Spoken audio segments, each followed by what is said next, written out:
Dans la tranquillité d'un samedi matin, un tambour résonne à Piopolis. Ce petit village, situé sur les bords du lac Mégantic, à quelques kilomètres des frontières américaines, est l'un des derniers à conserver la tradition des cadets zouaves. En 1960, au Québec, des centaines de ces cadets se préparaient à prendre la relève de leurs aînés, les zouaves. Aujourd'hui, ici à Piopolis, une dizaine seulement défilent encore de temps en temps dans les rues tranquilles du village.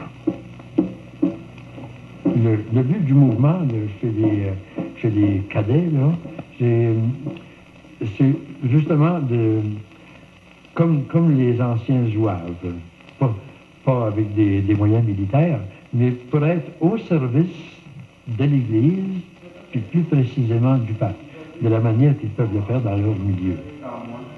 Pour un jour, ceux qui ont par vous comprendre que vous avez en moi.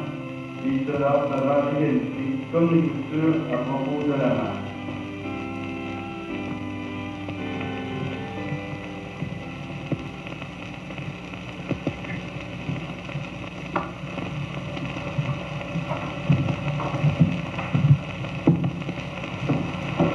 Nous pratiquons de la musique, nous faisons de la drill comme marche. Puis, une fois par année, nous faisons une excursion dans le bois, non, soit en raquette, en ski de fond. Puis, nous faisons aussi des sorties pour la messe. Nous allons être au service de l'église, puis à Noël, au mariage, ou aux enterrements, quelquefois. OK, c'est un bras de distance. Non, ça commence comme ça, toi tu fais ton bras. Puis, bras.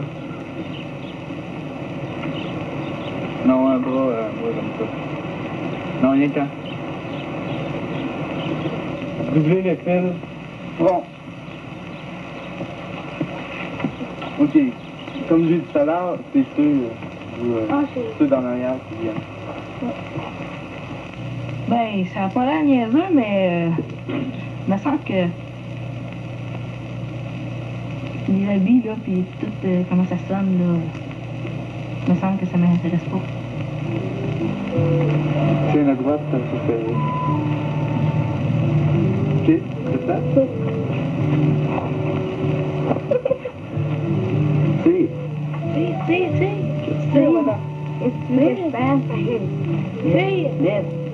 Piopolis, ville du pape. C'est en 1978 que se forme dans le village le mouvement des cadets.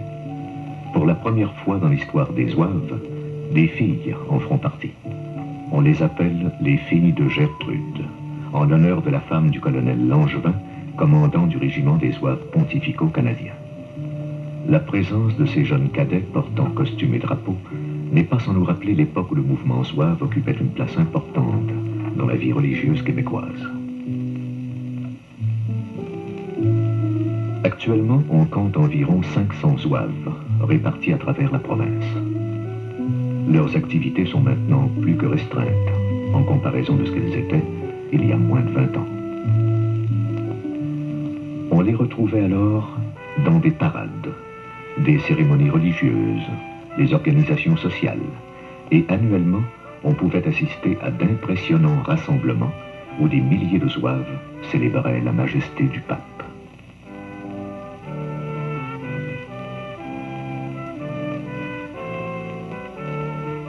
Mais en quoi l'histoire du mouvement zouave rejoint-elle celle de Piopolis? La ville, Piopolis, avait été construite de toutes pièces en l'honneur du pape Pie IX. Puis il y avait 14 zouaves qui sont venus dès l'origine pour aider à fonder la ville.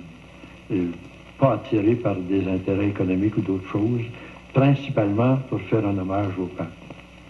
Ils se sont tirés d'affaires comme ils ont pu, sans dire, ben, on vient à Piopolis parce qu'il y a des avantages particuliers. De fait, pourquoi venait-on à Piopolis à cette époque?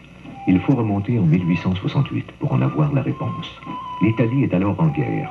Le pape Pie IX résiste depuis 1860 aux attaques de Garibaldi qui cherche à unifier le pays. L'armée pontificale est alors commandée par le général Louis de la Moricière. On baptise les soldats du pape les Zouaves, en l'honneur de ce général français, et en celui des troupes kabyles, de la tribu des Oua-Oua, qu'il commanda en Algérie en 1831. Au pays, face à la montée du protestantisme, Monseigneur Bourget, évêque de Montréal, voit dans le mouvement zouave le moyen idéal pour resserrer les liens entre les catholiques d'ici. En 1867, il lance un vibrant appel aux jeunes pour défendre le royaume papal. À l'époque, la traversée à elle seule était toute une aventure. Pourtant, plus de 1200 jeunes répondent à l'appel. Des quelques 500 qui se sont enrôlés, seulement 389 arriveront en Italie avant la fin des combats. Malgré une résistance acharnée, les zouaves pontificaux ne pourront empêcher la prise de Rome. Les troupes nationalistes, 6 fois plus nombreuses, remporteront la victoire et Victor Emmanuel deviendra roi de toute l'Italie, avec Rome comme capitale. En capitulant, Pie IX devint ainsi le dernier pape à avoir été en même temps chef d'une église et souverain d'un territoire. Aucun des jeunes zouaves québécois qui se sont rendus en Italie ne mourra sur les champs de bataille, et ce malgré leur grand désir de donner leur vie pour la défense du pape. À leur retour, 14 d'entre eux, déçus de la défaite, mais toujours convaincus de leur rôle de défenseurs de la foi, décident de poursuivre leur croisade. Bon, question des zouaves, là, c'est-à-dire on leur a offert des terres ici, c'était le temps du défrichement, de la colonisation. C'est des écrits là qu'on a eus qui peuvent nous rapporter qu'ils sont arrivés un bout par train jusqu'à Sherbrooke, ou à peu près, un autre bout qui ont fait en diligence ou en voiture. Je pense pas que les diligences existaient dans ce coin-ci, là. Et un autre bout qui ont fait à pied, c'est-à-dire à travers les bois, qui sont arrivés ici avec quelques cabanes. C'est-à-dire leur cabane, eux autres, elle était prête, elle était construite, mais il y avait quelques autres cabanes de colons bien isolés. Ils sont arrivés en pleine forêt, il y avait de la forêt tout le tour. Là, on a des chemins, c'est des frichés au bord de lac, on dit c'est plus beau, mais dans ce temps-là, tu montais n'importe où, puis tu voyais même pas le lac, c'était du bois partout. L'ex-aumônier de 3 des 7 détachements de zouaves pontificaux canadiens à Rome, l'abbé Moreau, est alors directeur de la Société de colonisation de Montréal. Il obtient du gouvernement et de l'Église que l'on donne aux zouaves des lots de colonisation, une rémunération de 5 $ par mois pendant 2 ans, une cabane et un missionnaire pour les accompagner. Ainsi encouragés, Arthur Champagne, Odilon Martel, Ulrich Moreau, Alexandre Lacroix et 10 autres de leurs compagnons se rendent au printemps de 1871 dans les bois du sud du Québec avec l'intention de fonder un village véritablement catholique.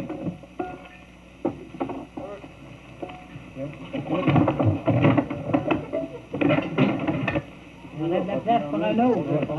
Il y a de la place pour un autre, important.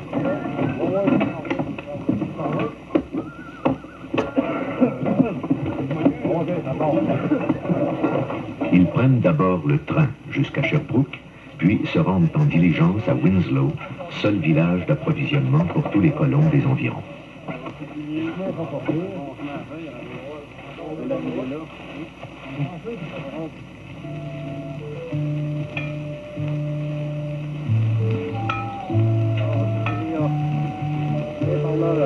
De Winslow, avec des haches, un poêle, de la farine et tout ce qu'il faut pour bien s'installer, ils parcourront à pied pendant 2 bonnes journées le reste du trajet qui les sépare de leur lieu de colonisation.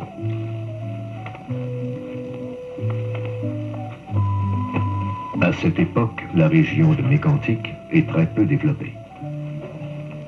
Seuls quelques Écossais et loyalistes ont déjà commencé le défrichement.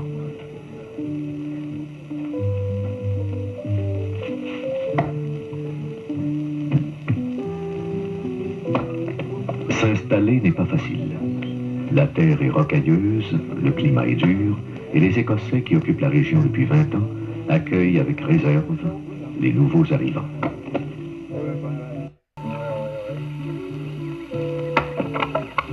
Pourtant, d'autres colons ne tarderont pas à suivre les zouaves.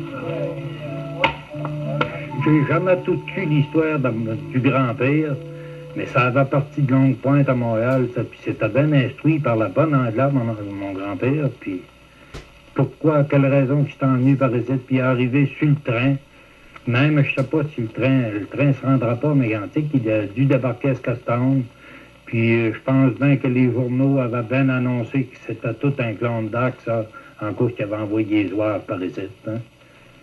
Fait que ceux-là, ils ont suivi. Les Canadiens français ils sont venus ici là, sans du tout penser aux Écossais ou n'importe qui serait là, Écossais ou Sauvages. Ils sont venus là, un groupe d'entre eux autres pour, en esprit religieux, puis d'honneur envers le pape, les Zouaves. Puis les autres sont venus comme partie d'un mouvement qui voulait occuper les terres jusqu'aux limites de la province, tout simplement. Il y a des gens qui nous rapportent qu'à ce moment-là, il y avait des Écossais, c'est-à-dire la région était, et par les noms des places, on peut s'apercevoir qu'il y avait des Écossais qui étaient présents. À Piopolis même, est-ce qu'il y en avait d'établis, on ne sait pas. Est-ce qu'il y avait un œil sur les terres? Je crois que oui. Ça fait que quand les Zouaves sont arrivés en 1871, on rapporte qu'ils ont eu des troubles avec les Écossais qui sont venus leur dire, ben, les terres ici, on a un œil dessus autant que vous autres. Puis il semblerait que les Zouaves leur ont répondu à ce moment-là qui est allé défendre le pape à Rome, puis qui n'avait pas peur d'eux autres, puis qu'ils ont montré leur fusil, puis on va se défendre encore, et qui n'ont jamais eu de trouble par la suite. Il y a eu des frictions. On en a trouvé, raconté quelques-unes ici à Piopolis. Pas pire qu'ailleurs, pas meilleur qu'ailleurs. Il y a eu certaines frictions. Puis les Canadiens français ont fait ici comme ailleurs. Ils ont dit on vient, puis on vient pour rester. On n'en veut à personne. On ne volera pas des terres, on ne sera pas des squatters. On veut acquérir les terres qu'on voudrait occuper, mais en même temps, on vient pour rester. Puis ça va être bien difficile pour vous autres de nous déloger parce que notre volonté est assez ferme, est assez arrêtée. Ah oui, les Écossais, c'est eux qui ont arrivé les premiers. Puis ils n'aimaient pas les Canadiens, ça fait qu'ils étaient ouais, c'est pas mal. Il y en avait qui étaient mauvais. Ah oui. Parce qu'il y avait un Canadien qui avait descendu à chercher de la marchandise à Mégantic, puis en montant la côte Victoria, qui monte beaucoup, puis d'un coup, la tonne avait débarqué. Ça devait être encore de l'or. Il a demandé de l'aide. Il y avait 4 ou 5 Écossais qui étaient cachés à côté du chemin. Il dit, vous allez justement me donner un coup de main, il dit, pour charger ça. Il dit, tu vas voir, il dit qu'on va te donner une drôle de manière. Et il dit, ils ont embarqué, chose que c'est qui, puis ils ont fait après voler. Puis on gardé le corps. Pourtant, je ne créerais pas qu'ils ont eu de la misère avec les Écossais. Tu sais, de temps en temps, je serais bien quand il y allait à Mégantic, mais comme nous autres, c'était plutôt les gens de l'autre rang, parce que les gens du rang du lac, ça allait plutôt en bateau à Mégantic, ça. Fait qu'on n'avait pas affaire aux Écossais. J'ai entendu dire quelques petits affronts, des fois, qu'ils ont eu avec les Écossais, mais pour moi, c'était quoi de bien normal, cette affaire-là. C'est pas du méchant monde, mais c'est quelque chose que c'est qui calculait que c'était eux autres qui étaient les premiers, puis ils voulaient être maîtres. Ah oui.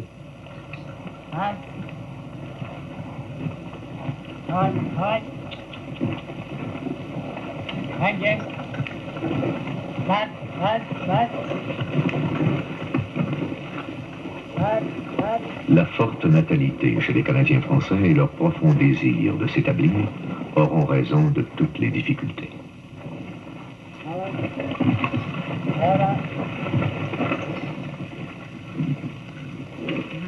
Peu à peu, on défriche, on laboure, et le village prend forme.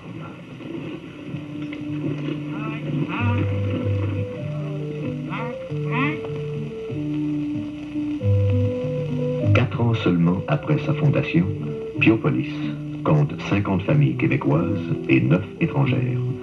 On y retrouvera même 2 écoles. La colonisation va bon train et l'avenir s'annonce prospère.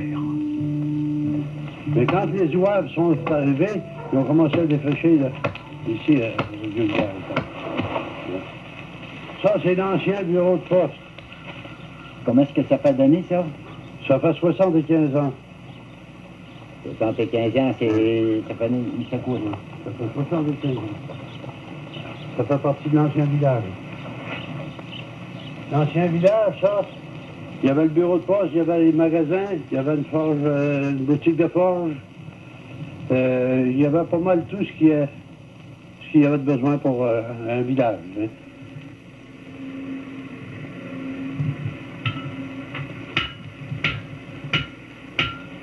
Puis les bâtisses étaient pas mal plus nombreuses qu'ils sont aujourd'hui.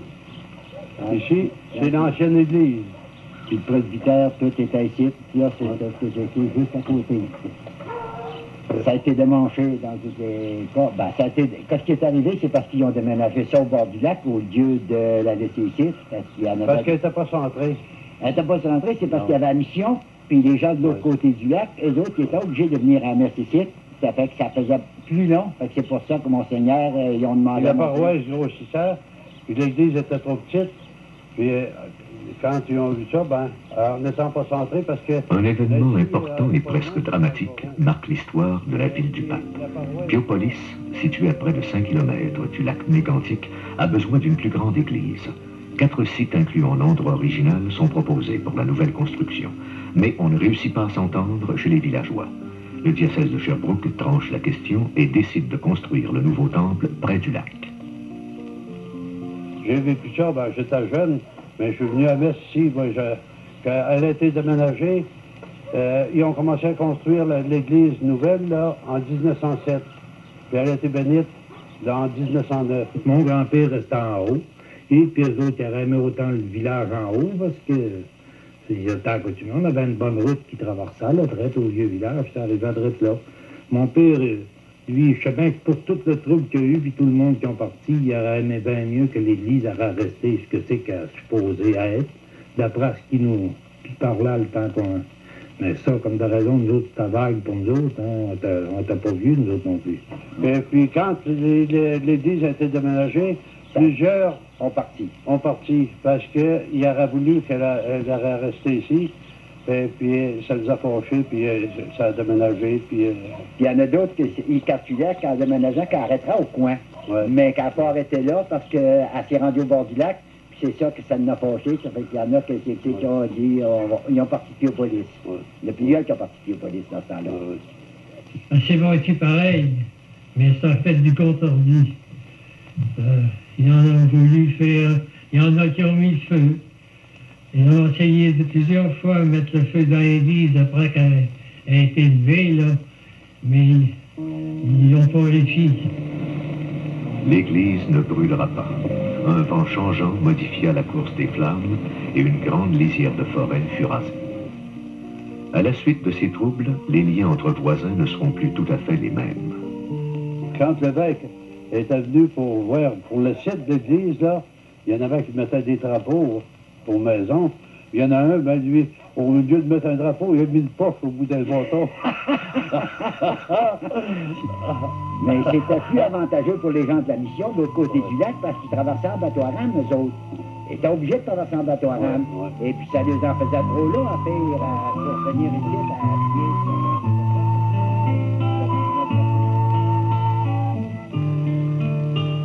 Malgré tout, le nouveau village se développe bien.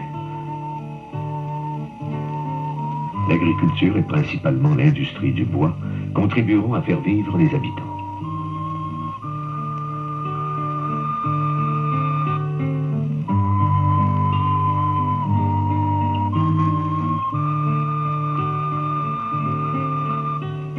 Le temps des moulins est révolu à Piopolis.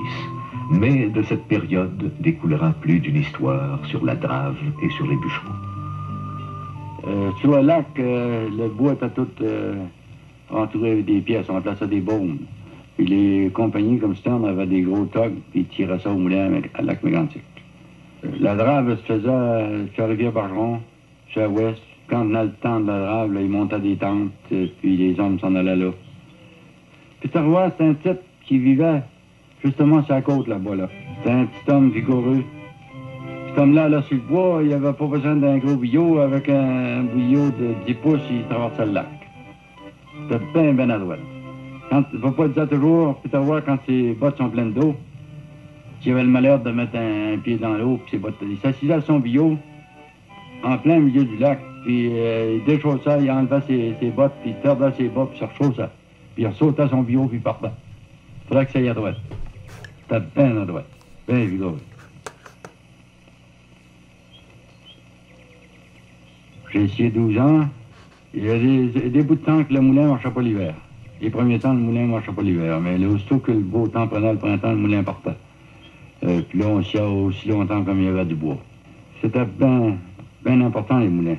Aujourd'hui qu'on n'a pas de moulin, là, tout le monde cherche un bout de temps, tout le monde Moi-même, je me cherche un bout de temps qui fera la fibre, je ne l'ai pas. Tant qu'on avait un moulin, ben, à n'importe quelle heure du jour, on pouvait trouver le morceau de bois qui nous convenait. Et pas de moulin, c'est...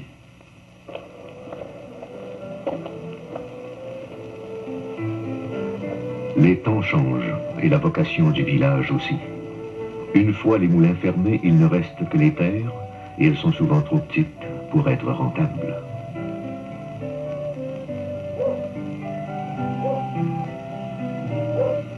Eh oui, je fais ça, quoi. Tu fais là, lui, là, je fais ça, ici. J'ai été chercher mes animaux dans le clos, puis je les ai rentrés dans les tables, puis... J'ai fait comme lui. Mais je n'avais moins que lui. Lui, il y en a plusieurs, ça fait que... il faut qu'il ouvrages. Oh oui, ça a changé. Il n'y a plus de maison. Il y avait des granges, puis des maisons. Là, il n'y a plus de granges, on voit plus ça. On voit une petite maison, un chalet. Puis on voit plus de maison qu'il y a du jour, ça. Dans la campagne, dans le village, c'était un peu plus chose, mais dans la campagne, il n'y a plus de maison.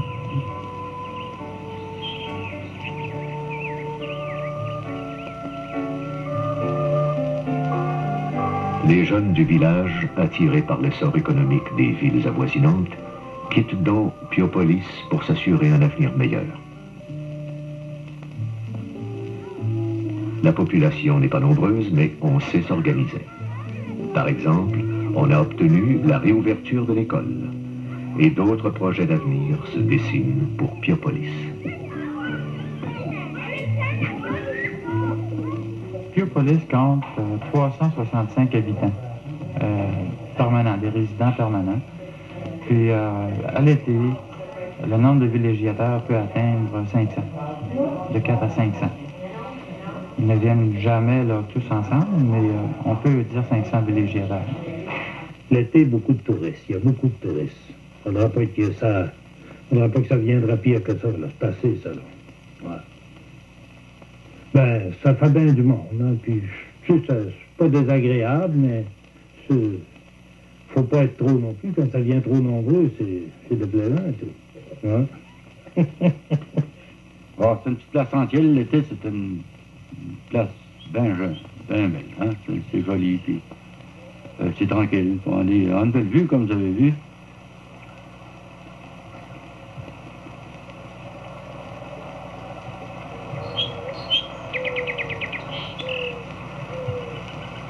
On voit le lac, on ne peut pas se passer du lac. Partout où on va, qu'il n'y a pas de lac, c'est ennuyant. C'est un village de gens qui cherchent des solutions économiques à leurs problèmes actuellement. Des gens qui veulent bien s'adapter aux changements actuels là, dans toutes les réformes municipales, etc.